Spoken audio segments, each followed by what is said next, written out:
का जो विषय है वो अत्यंत ही गंभीर है। पिछले 5 सालों में लगातार सुंदरनगर में ऐसी घटनाएं लगातार घटी जिससे मैं समझता हूं कि सुंदरनगर का नाम कलंकित हुआ। सुंदरनगर को अब जो पहचान मिल रही है वो एक रेप के मामले में मिल रही है, जहां रेप का मामला हुआ 3 दिन तक पुलिस ने राजनीतिक संरक्षण के चलते एफआईआर दर्ज नहीं की और अंततः अगर वो एफआईआर हुई तो उसकी भी लीपापोती हो गई। उसके बाद जो प्रदेश का सबसे बड़ा पेपर लीक मामला हुआ उसके तार भी सुंदरनगर से जुड़े थे। उसके बाद उससे पहले हुआ है यहाँ जेओटी का जो एग्जामिनेशन सेंटर था, वहाँ शरेआम अपने चहेतों को नकल कराई जा रही थी। जो मामला सामने आया, पुलिस केस उसमें दर्ज हुआ, ये भी सुंदरनगर में घटित हुआ। गवर्नमेंट ऑफिशियल्स की वो अपनी ड्यूटी दे रहे हैं, ड्यूटी टाइम में डॉक्टरों की पिटाई होती है, आगे केस नहीं चलता, ये भी सुंदरनगर में घटित हुआ। और अभी जो मामला सामने आया है, एक ऑडियो वायरल हुआ है जिसमें जो ऑडियो का अगर आप कन्वर्सेशन है उसको सुनते हैं तो उसमें कहा जा रहा है कि एक व्यक्ति ने घर में बैठे परीक्षा दी और एग्जामिनेशन सेंटर में गया ही नहीं।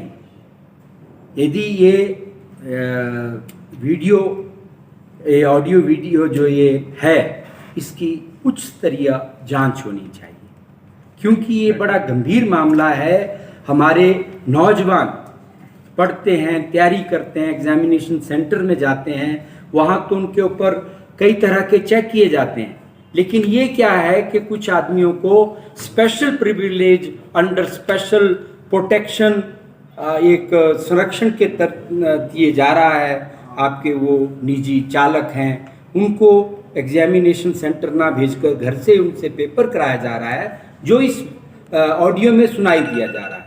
यदि गलत है तब भी इसकी गलत इंक्वायरी होनी चाहिए, क्योंकि इस ऑडियो के रिलीज होने से हमारे पूरे जो नौजवान हैं उनका मनोबल टूटा है, उनका विश्वास उठा हुआ है इस सरकारी मशीनरी से। वो किस लिए जाएंगे एग्जाम देने? वो कहेंगे कि जब इस तरह के मामले हो रहे हैं तो एग्जामिनेशन क्या है, ये तो एक ऐसी प्रक्रिया है जिसका कोई वो नहीं है।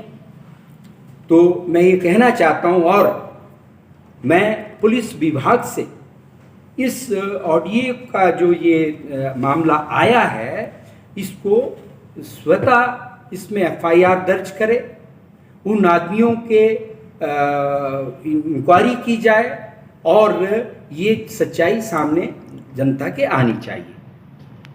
और मुझे ऐसा लगता है कि जिस तरह पूर्व में जो भी मामले हुए उनको दबा दिया गया, बहुत बड़ा प्रदेश में पुलिस पेपर लीक का जो हुआ है उससे भी प्रदेश की जनता संतुष्ट नहीं है, क्योंकि उसमें जो मास्टरमाइंड लोग हैं वो तो उसमें पकड़े नहीं गए, उनके ऊपर कोई केस नहीं बना।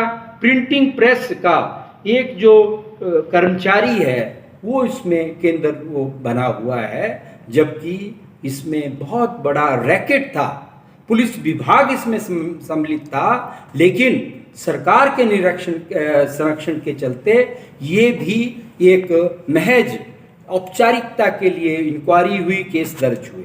और ये जो मामला है, यदि सरकार निष्पक्षता से अपनी सफाई में जो भी ये ठीक है गलत है, इसका जो मामला है वो जनता के सामने आना चाहिए, ना कि पीछे की तरह लिपापोती हो और जो हमारे नौजवान लोग दर दर भटक रहे हैं नौकरियों के लिए, जिनका एक विश्वास था कि हम पढ़ेंगे लिखेंगे, हमें आगे नौकरियां मिलेंगी, तो अब इससे साबित हो रहा है 3 तरह के मामले तो यहीं से उठे, सुंदरनगर से ही उठे। और हमें तो अब ये लगता है कि बाहर के लोग हमारे से पूछेंगे कि भाई ये सुंदरनगर में क्या हो रहा है, तो हम इसका क्या जवाब दें कि लोगों ने किस तरह के राजनीतिक प्रतिनिधियों को चुना जिनके संरक्षण में ये इस तरह के कारनामों को अंजाम दिया जा रहा है। यदि ऐसा नहीं है तो इसकी जांच करने के लिए सरकार को स्वतः आगे आना चाहिए, पुलिस डिपार्टमेंट को इसके लिए FIR दर्ज करनी चाहिए ताकि प्रदेश की जनता को सच्चाई पता लगे। देखिए, ये उन्होंने कहा है, पर जो व्यक्ति ने कहा है और उनकी जो कन्वर्सेशन हुई है, क्यों नहीं उसको सामने लाया जाता? पुलिस इंक्वायरी करे ना। विधायक जी पे तो इल्जाम आ गया, वो अपनी सफाई में कुछ भी कहेंगे, उनके ऊपर तो इल्जाम आ गया कि उनके ड्राइवर ने उनके घर से परीक्षा दी। वो तो कहेंगे कि इसने परीक्षा नहीं दी, गलत बोल रहा है। गलत बोल रहा है तो उसको उसके अगेंस्ट ये जो गलत अफवाह फैलाई गई, इसी के तहत उसके खिलाफ केस दर्ज किया जाए। Action the government, from the police, from the जो लोग इसके लिए जिम्मेवार हैं, सरकार का जवाबदेही है इसमें।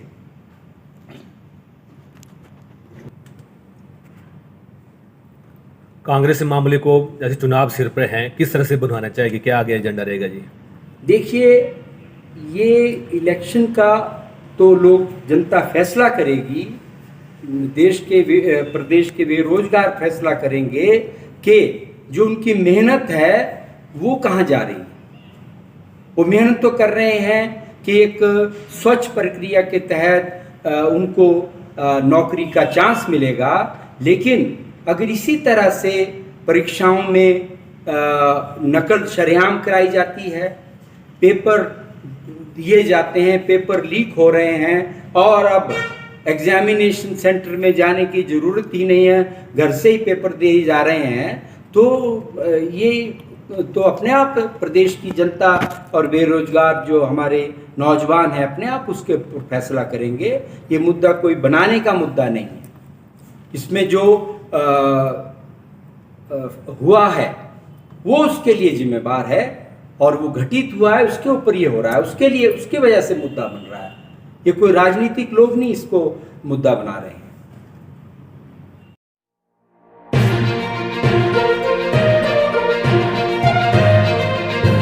हमसे जुड़े रहने के लिए हमारे YouTube चैनल को सब्सक्राइब करें और नई वीडियो की नोटिफिकेशन के लिए बेल आइकॉन को दबाएं। अगर आप ये वीडियो Facebook पर देख रहे हैं तो लाइक जरूर करें और ज्यादा से ज्यादा शेयर